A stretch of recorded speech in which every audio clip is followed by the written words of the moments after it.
Shalom à tous, bien-aimés frères et sœurs en Christ. Nous voilà de retour pour une série d'enseignements sur votre site leroiquivient.com. Alors, nous allons parler dans cet enseignement des trésors de la Bible. Alors, avant tout, je vous invite à la prière.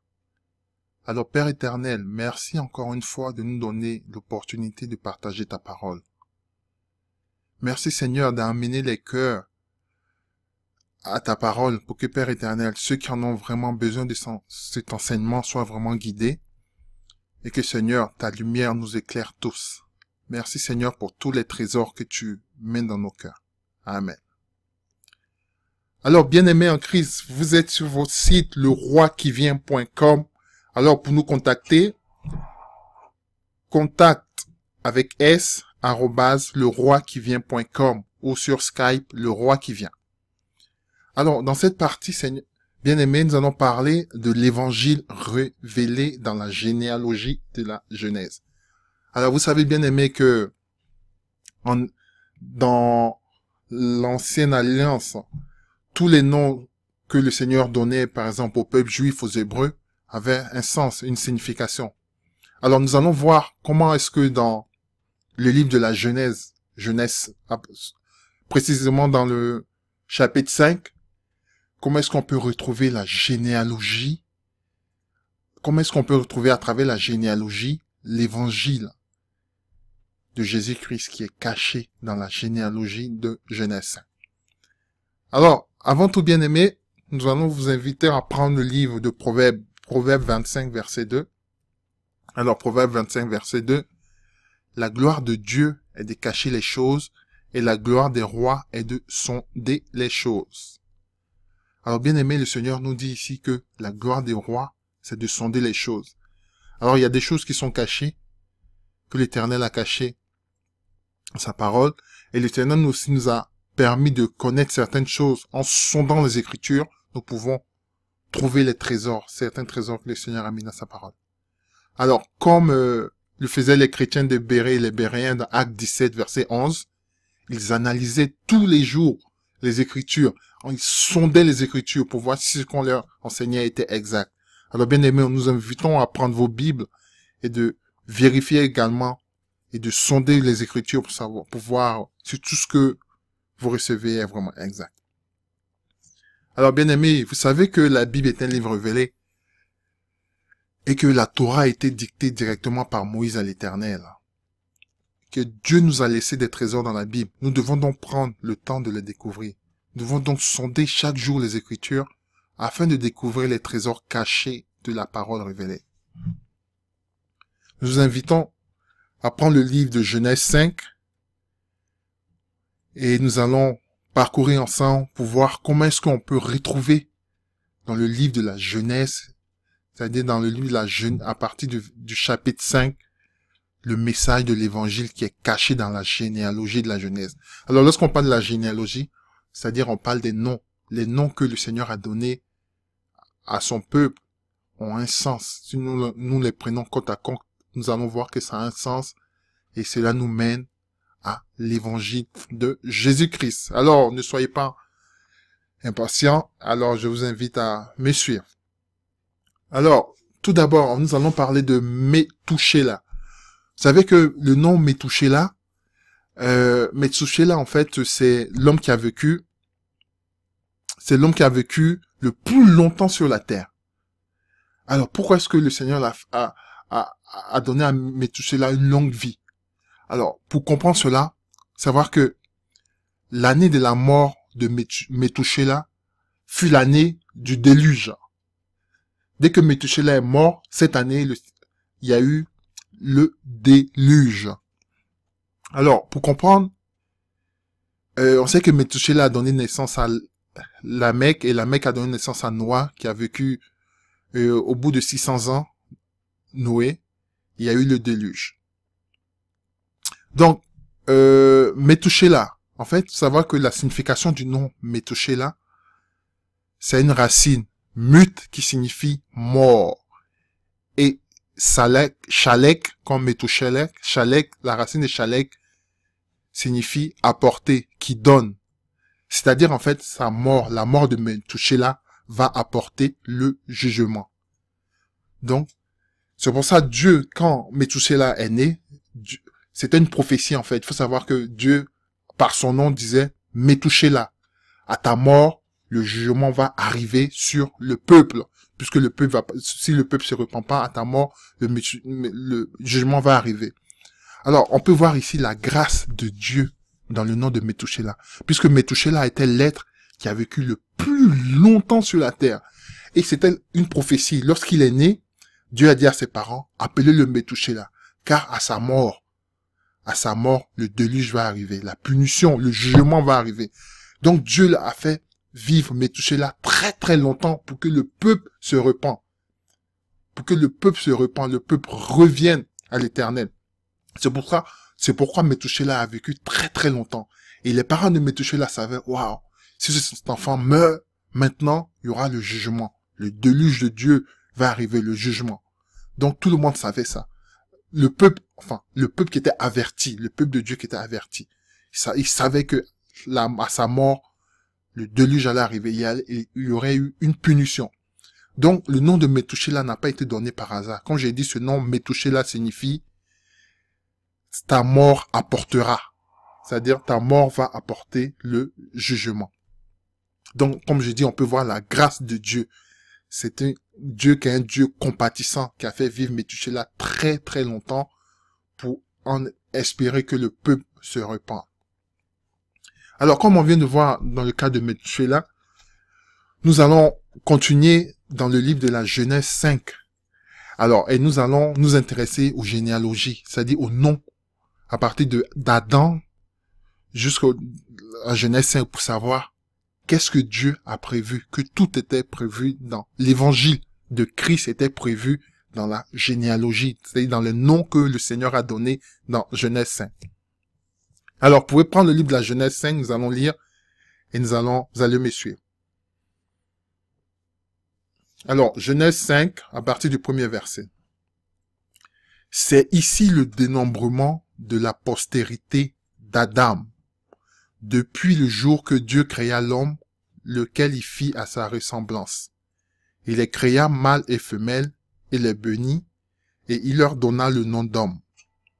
Le jour qu'ils furent créés, et Adam vécut 130 ans et engendra un fils à sa ressemblance, selon son image, et le nomma Seth. Et les jours d'Adam, après qu'il eut engendré Seth, furent de 800 ans. Et il engendra des fils et des filles. Tout le temps dont qu'Adam vécut fut de 930 ans, puis il mourut.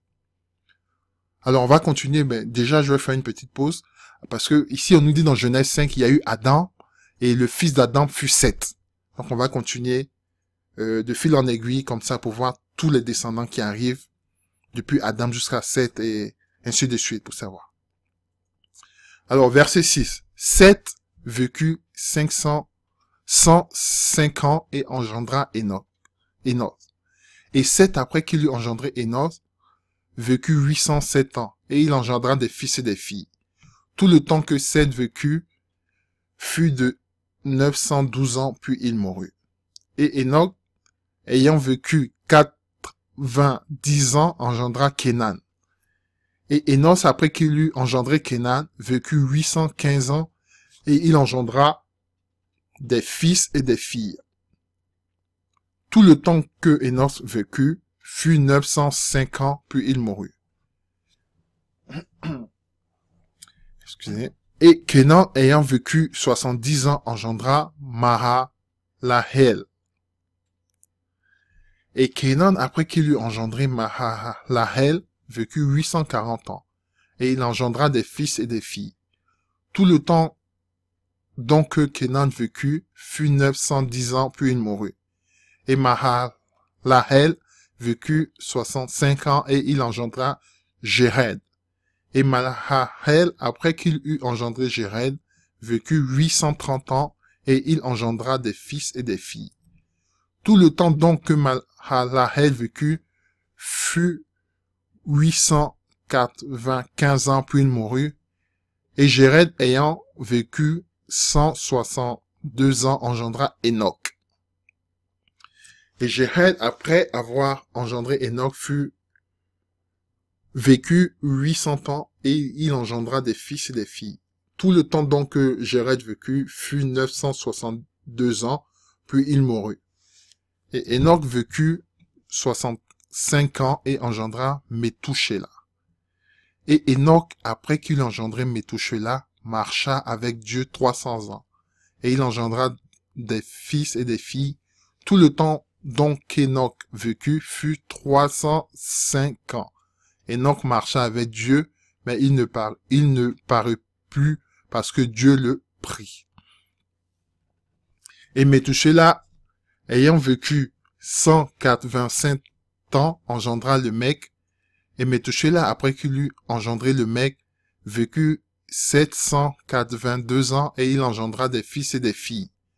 Tout le temps donc que Métouchéla vécut fut 969 ans, puis il mourut.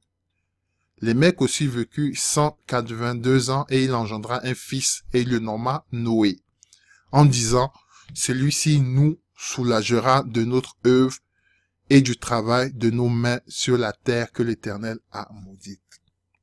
Alors, bien-aimés, on vient de lire Genèse 5 à partir du verset 1 au verset 29, en passant des descendants de la généalogie d'Adam jusqu'à Noé. D'Adam jusqu'à Noé, avec leurs fils, les fils qui ont été engendrés, ainsi de suite. Alors, on va voir que tous ces noms ont une signification. Et tout cela va nous porter à Christ. Alors, restez avec moi.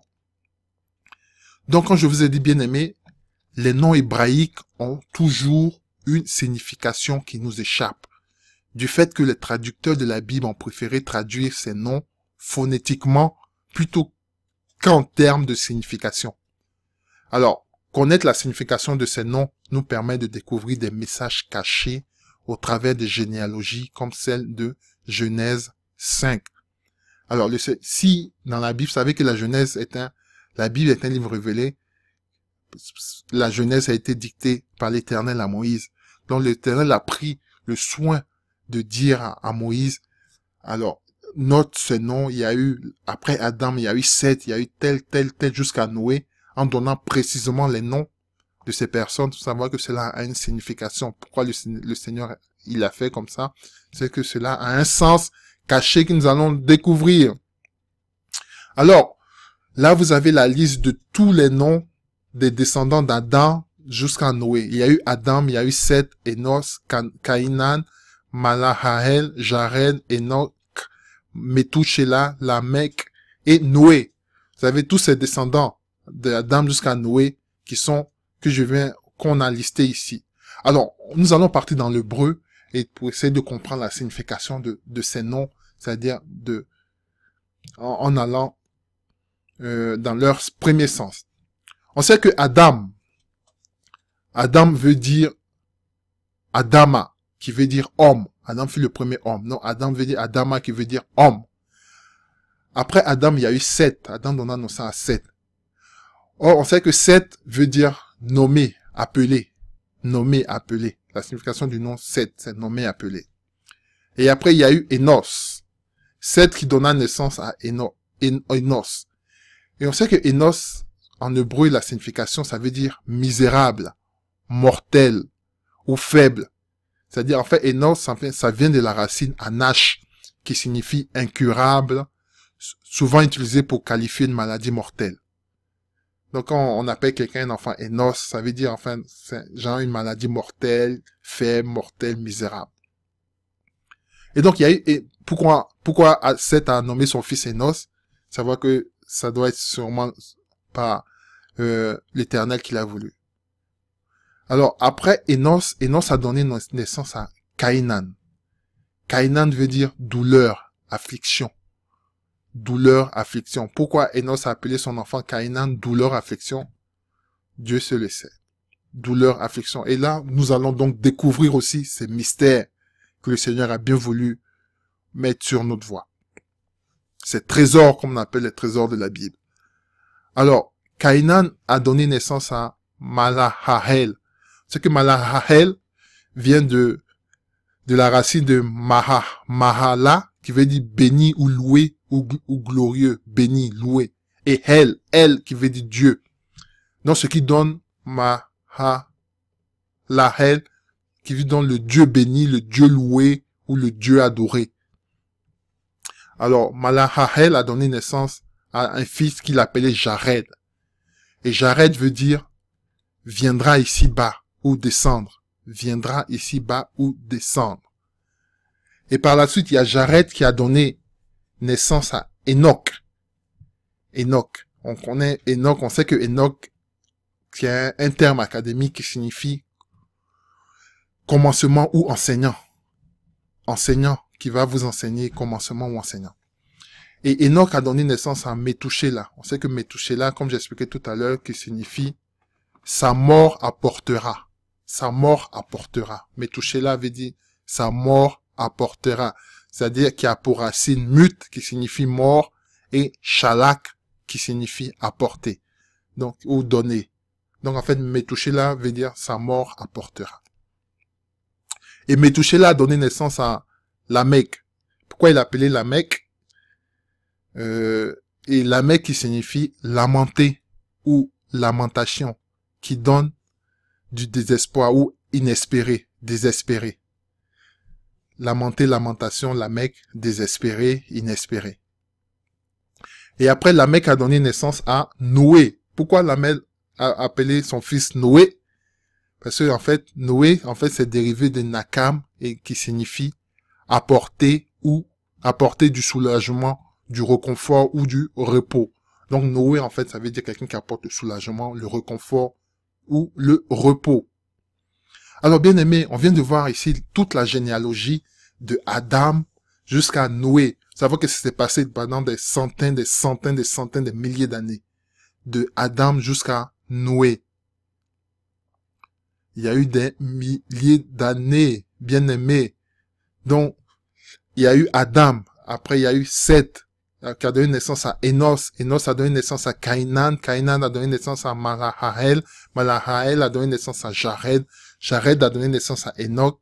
Enoch a donné naissance à Métouchéla, qui a donné naissance à Lamech. Lamech a donné naissance à Noé. Et on vient de voir, bien aimé, que tous ces noms ont une signification. Ces noms n'ont pas été donnés par hasard. Ces noms ont une signification.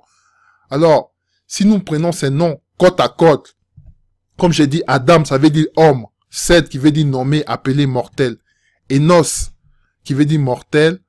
Cainan, qui veut dire affliction. Et Malahel, qui veut dire Dieu loué. Jared, qui veut dire viendra ici-bas. Enoch, qui veut dire enseigner. Métouchéla, qui veut dire sa mort apportera. Lamech, inespéré. Et Noé, repos ou réconfort. Alors, bien aimé, si nous voulons lire Adam, Seth, Enoch, Cainan, Malahel, Jérod, Enoch, Métouchéla, Lamech, Noé. Je répète, Adam, Seth, Enoch, Cainan, Malahel, Jared, Enoch, Métouchéla, Lamech, Noé. Si l'on traduit, ça veut dire l'homme nommé, appelé mortel dans des afflictions, mais le Dieu loué viendra ici-bas enseigner que sa mort inespérée nous apportera le repos ou le réconfort. Bien-aimés, on vient de retrouver le message de l'évangile. Alors l'homme qui était appelé mortel, affliction, mais le Dieu glorieux, le Dieu loué, viendra ici-bas nous enseigner que sa mort apportera le repos inespéré, le réconfort, l'inespéré repos ou réconfort. On vient de voir dans la généalogie de la Genèse, en mettant la signification de ces noms côte à côte, le message de l'évangile, que l'homme qui était destiné à la mort, aux afflictions sur la terre, mais le Dieu tout-puissant, le Dieu qui est loué, lui-même, il est venu, il viendra ici-bas sur la terre pour nous enseigner que sa mort, c'est-à-dire la crucifixion de Christ, nous apportera l'inespéré repos, réconfort. Donc, bien aimé, dans la généalogie de Genèse 5, on vient de retrouver le message de la croix de Christ, de l'évangile. On vient voir que Dieu est venu sur terre pour nous apporter le réconfort, car sans lui, sans lui, nous sommes destinés à la mort, aux afflictions, à la mort, comme le dit les noms de la généalogie qui sont mis côte à côte. Adam, Seth, Enos, Caïnan, Malalaël, Jared, Enoch, Methuselah, Lamech, Noé, qui signifie l'homme nommé, appelé mortel, c'est-à-dire destiné à la mort, aux afflictions.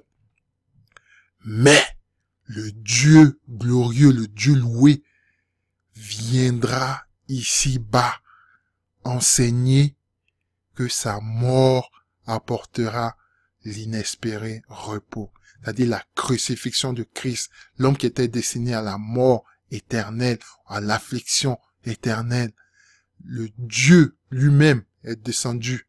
Le Dieu véritable, c'est Christ qui est le Dieu qui est descendu sur la terre pour nous enseigner que sa mort va nous apporter le repos inespéré. Alors, bien-aimés, c'est un trésor que nous avons voulu vous faire partager, vous montrer que la Bible est vraiment exacte. Ce message était révélé dans Genèse bien avant Christ, bien avant la venue de Christ. Et Christ est venu plus tard, des milliers d'années plus tard. On va dire 3-4 000 ans plus tard. Christ est arrivé pour accomplir cette prophétie qui a été révélée dans la généalogie de Genèse 5. Adam, Seth, Enoch, Canaï, Dieu a donné des noms depuis Adam, le premier homme, jusqu'à Noé. Tous ces noms ont une signification de tous ses descendants. On peut pas enlever un nom pour dire tout va changer. Alors donc, tous ces noms mis côte à côte nous enseignent que l'homme était destiné à la mort, aux afflictions. Mais le Dieu loué, Malahahel, viendra ici-bas, Jared, Enoch, enseigner que sa mort nous apportera l'inespéré réconfort. Alors, bien-aimés, c'est la fin de cette partie des trésors de la Bible. Nous vous invitons à méditer vous-même, à sonder les Écritures pour découvrir les trésors que le Seigneur nous a légués dans la Bible. Alors, pour nous joindre, contact avec s@leroiquivient.com ou sur Skype, le roi qui vient. Que Dieu vous bénisse et à bientôt pour de nouvelles aventures. Amen.